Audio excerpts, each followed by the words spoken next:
Welcome to MSP Unplugged. I'm your host, Paco LeBron. This is the place to learn how to run your MSP, whether you're a nimble MSP or leading a team for the journey. This is the place for you. Let me go ahead and introduce my co-host, my partner in crime, Mr. Rick Smith over at Renactus Technology. Rick, how are you today? Doing good, feeling good. Happy to be here. Short and sweet, just like how you like it. So, I'd like to introduce our guest again here. He is he is familiar with the podcast. The audience should be familiar with this gentleman, Mr. Ron Cervantes at C Solutions IT. Yes. I got it right this time. If you are a long-time listener, you know I always goof his company name up, so I appreciate that I actually got it right this time. Ron, how are you today? I'm doing great, man. Thanks for having me. That's awesome. Ron, you're local to Orlando here, right? I am. Perfect. Yes. So how's the weather and the day treating you for today? It's fantastic. It's getting warmer every day. We had a little couple cold spell a couple weeks ago. Okay. It got down like low 30s. We had a little freezing stuff, but no, it's getting warmer. Love it here. You know, I got to bring it up because, a colleague of ours over in Fort Lauderdale likes to love to talk about Florida weather. Frozen iguanas. Frozen iguanas. Yeah, we don't have those here, but yes. But Ron, it's been some time that you've been on the show. For those that may be new listening in today, why don't you share a little bit about yourself, what you do with your MSP, maybe possibly size, and what you focus on nowadays? Yeah. Got a local MSP here, very, very small, whereas we also like to say boutique.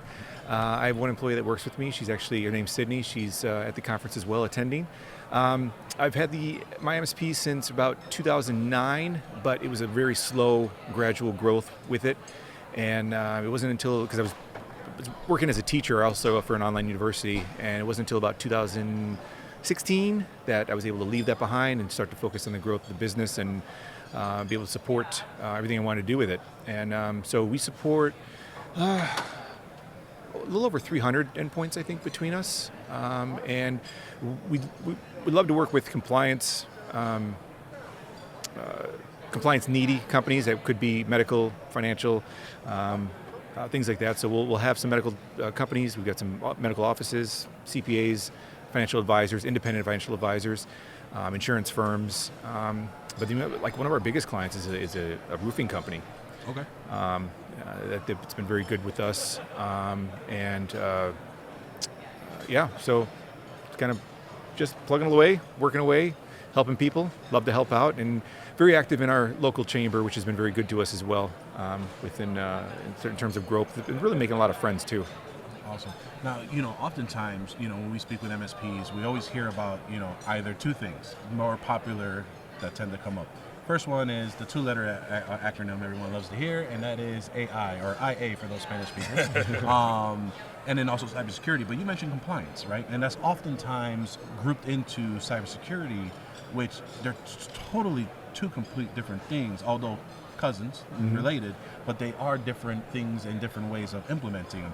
Can you run me through on kind of how has that become something that either A, you enjoy bringing to your small businesses and kind of explaining that to them, and B, how has that been able to become a big leverage for you in providing services to your small businesses? Yeah, I think with that, it definitely comes from the fact of they're going to get those scary forms to fill out, right? And so we look like the good guys because we're saving them from it. And they're being told that if you don't do these things, this is what's going to happen to you, or you're going to have to pay this amount of money, whether it's for the cybersecurity insurance application, whatever they have, or if it's for compliance-related reasons. And they're just relieved when you say, yep, I can take care of everything that they have here and keep you safe, and they will leave you alone. And when you tell them that, you become the good guy, as opposed to us trying to convey things to our clients of, here's what you can do to keep yourself safe. And they're like, no, I'm good, Right. So you've got the third-party entity that's really on their back, and you're just saying like, hey, I can save you from that. Okay. And so I love, looking to be the good guy to really help them make sure like, hey, you're going to be safe, we're going to keep you safe, and this will address all the things that they have in terms of what's on that cybersecurity questionnaire, because they're like, oh, it's just scary and I don't know what to do with it.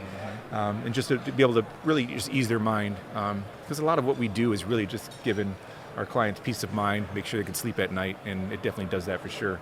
No, absolutely. And Rick, oftentimes we are always greeted with I don't know what the hell this is, and right.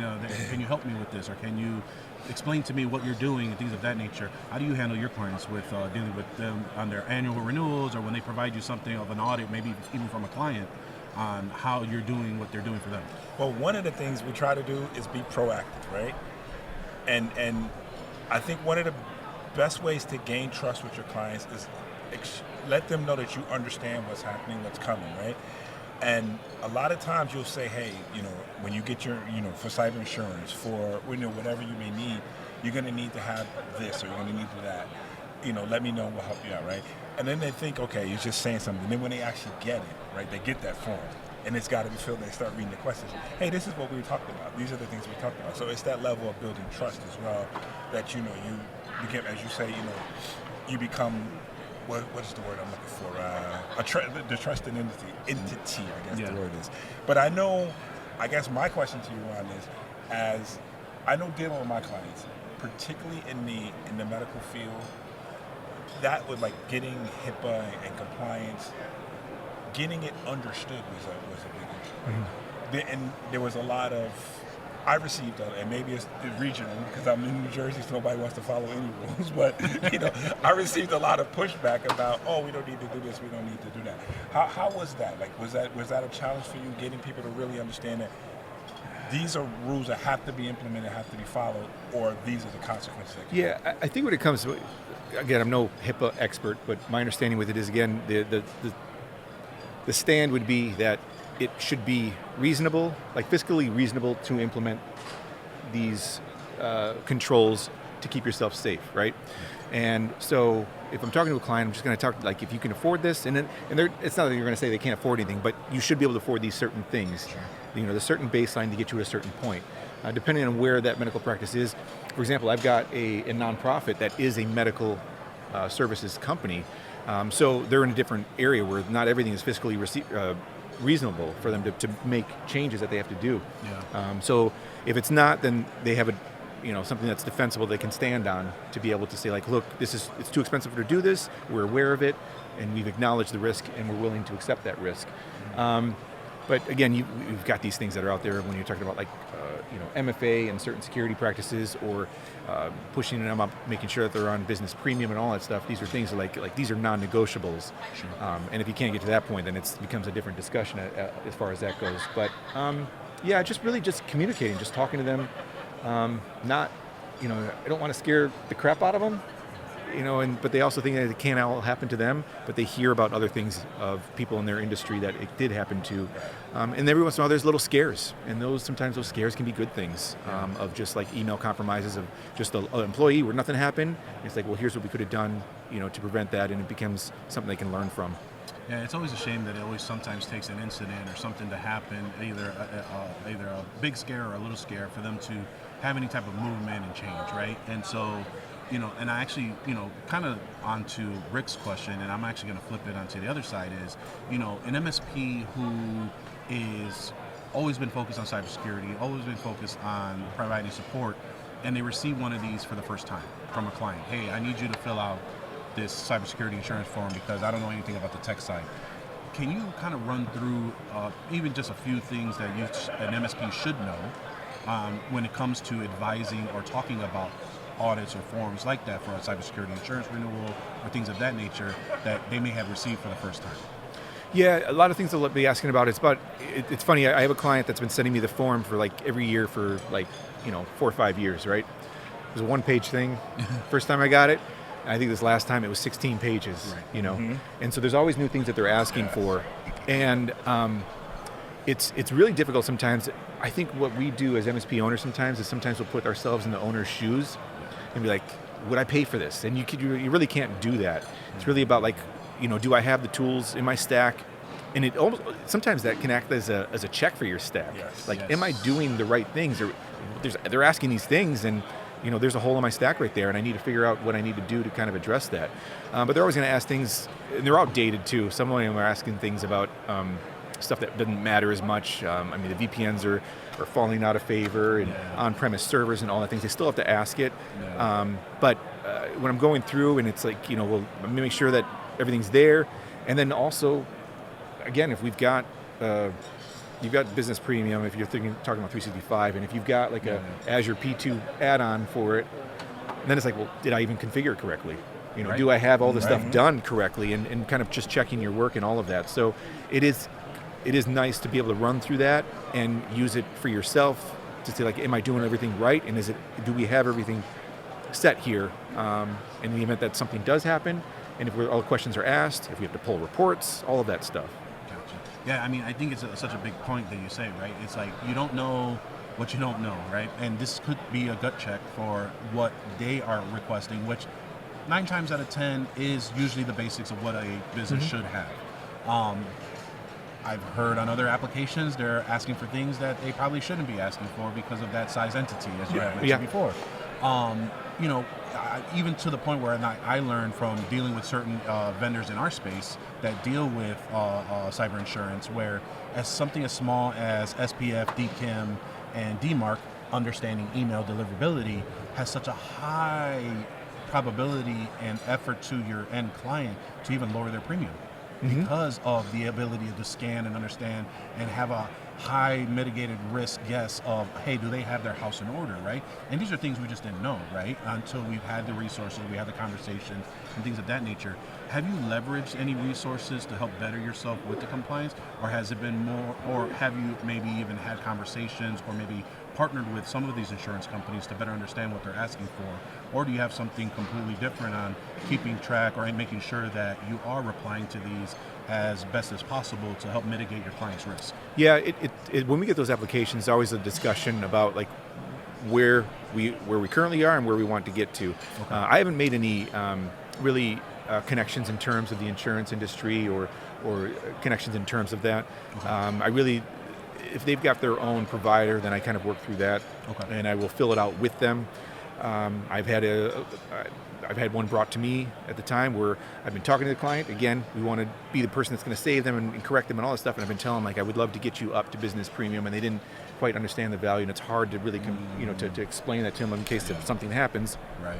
But they were on standard, and they brought me the application. I said, well, if we brought you up to premium, it would check a lot of these boxes, and they're like, okay, and it saved them over $5,000 on their annual premium, just by doing that stuff. And so those are the types of things that it's like, well, it's like a no-brainer to do that, but it also took them hearing it from a different source, if you will, to go along with it. Well, even the value, right, that you had to say, hey, look, I just saved you $5,000. Yes, we had to increase your margin here, but you did get it in the back end, right? And it's such an amazing way where you can, because I think we get into a point where we're always trying to figure out how to leverage our services to help bring value to the client, right? And it's never understanding on, again, I always say this multiple times, a small business cares about increasing revenue, reducing cost, and expanding market share. So if I'm increasing your cost, how do I help reduce costs elsewhere? What is your total IT spend? And I don't think a lot of MSPs look at that to say, hey, we can help you save in insurance. We can help you save into other avenues that, like, down to even smaller things like phone system, internet providers. They probably have been paying the same dinky internet bill for so long. You come in and give them the same price internet bill, but for a much better internet service, things of that nature.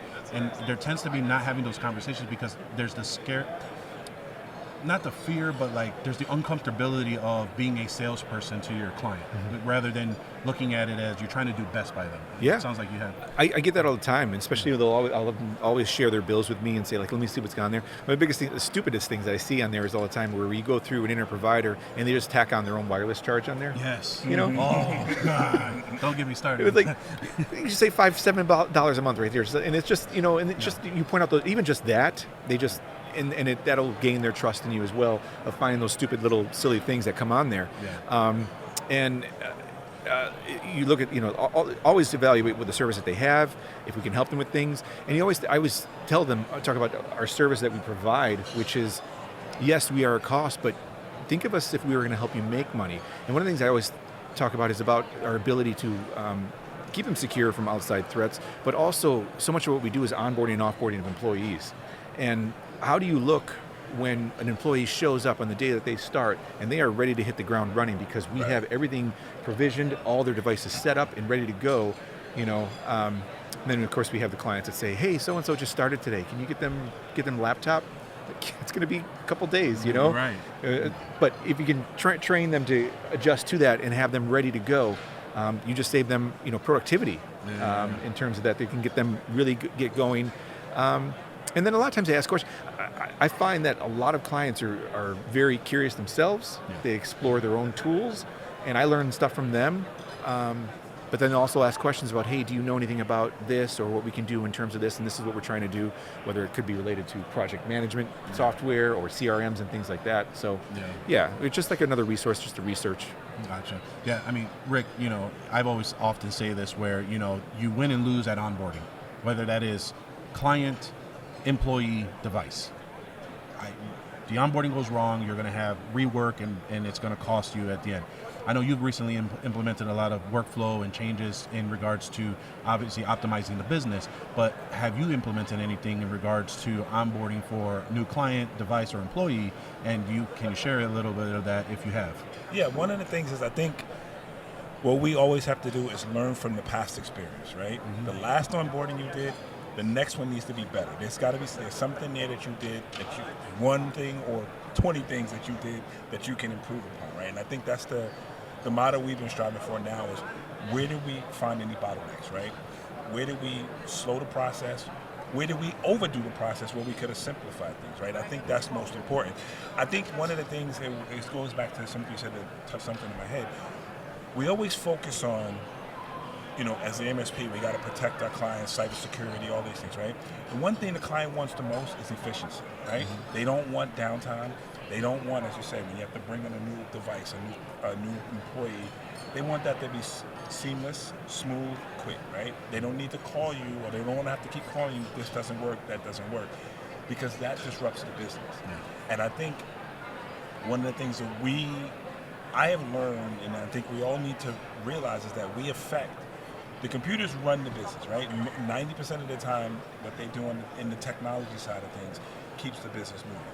So what we need to focus on, again, is keeping that part efficient. And, the other parts that we do in the back end, the cybersecurity, the email security, all of those things, they matter to us more than they matter to the client, right? Because the client never sees those things. Right. But what they see up front is machines running slow, employees can't work, employees got to wait.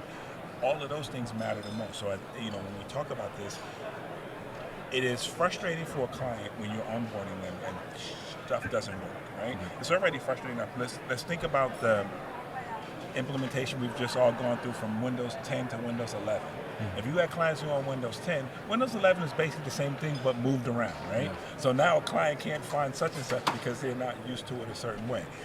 That just may come with a little bit of education. We learn, hey, when you move a client from Windows 10 to 11, say, hey, everything that you had in Windows 10 is here, right? Yeah. It just looks like this now. Yeah. And you can show them those things.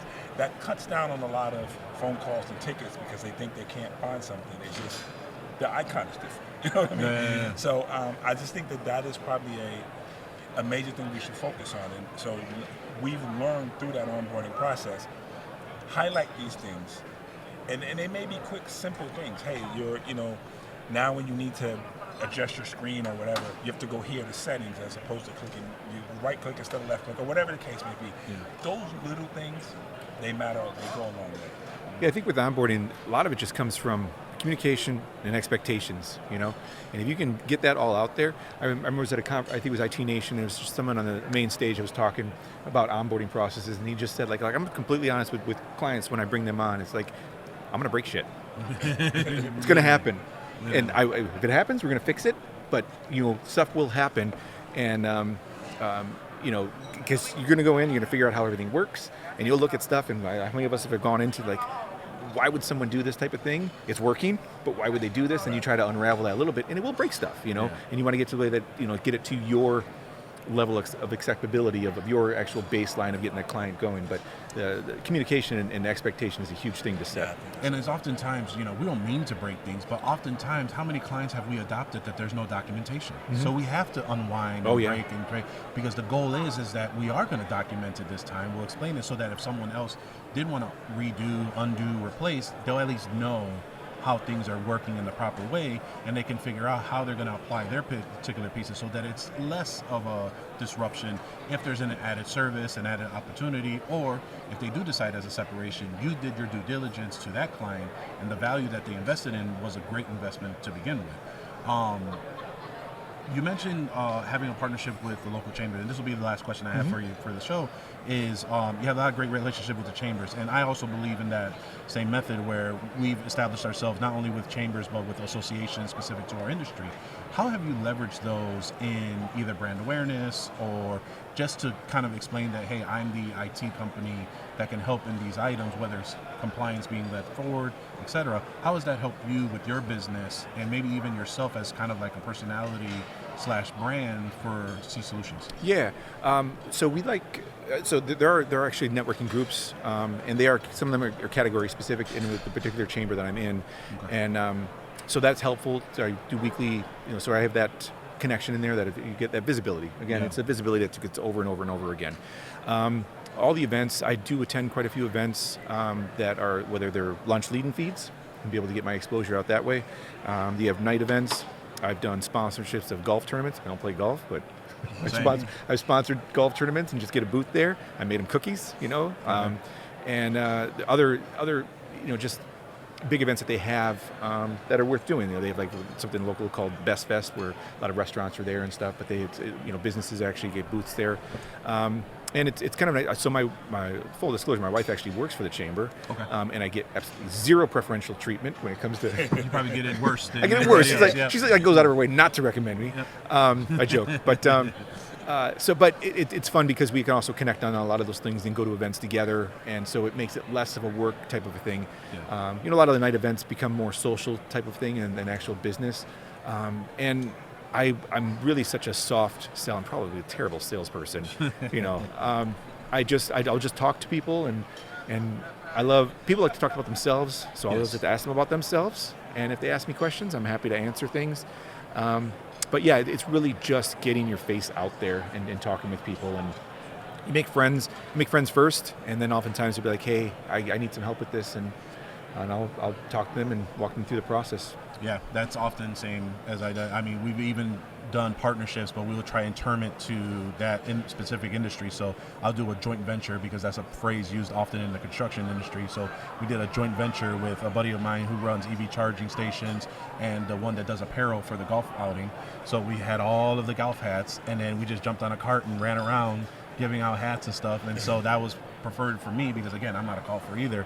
And it allowed me to touch more people that way than it was in the opposite way, right? And being a booth sponsor, being able to have a little bit more flexibility and freedom to do some of those things, right? And so that has helped. Rick, have you done any type of associations, chamber involvement, things of that nature? We do a little. Like I'm doing a lot more now. When failure is not an option, hosted by Danny Jenkins, will begin at the main stage in 5 minutes.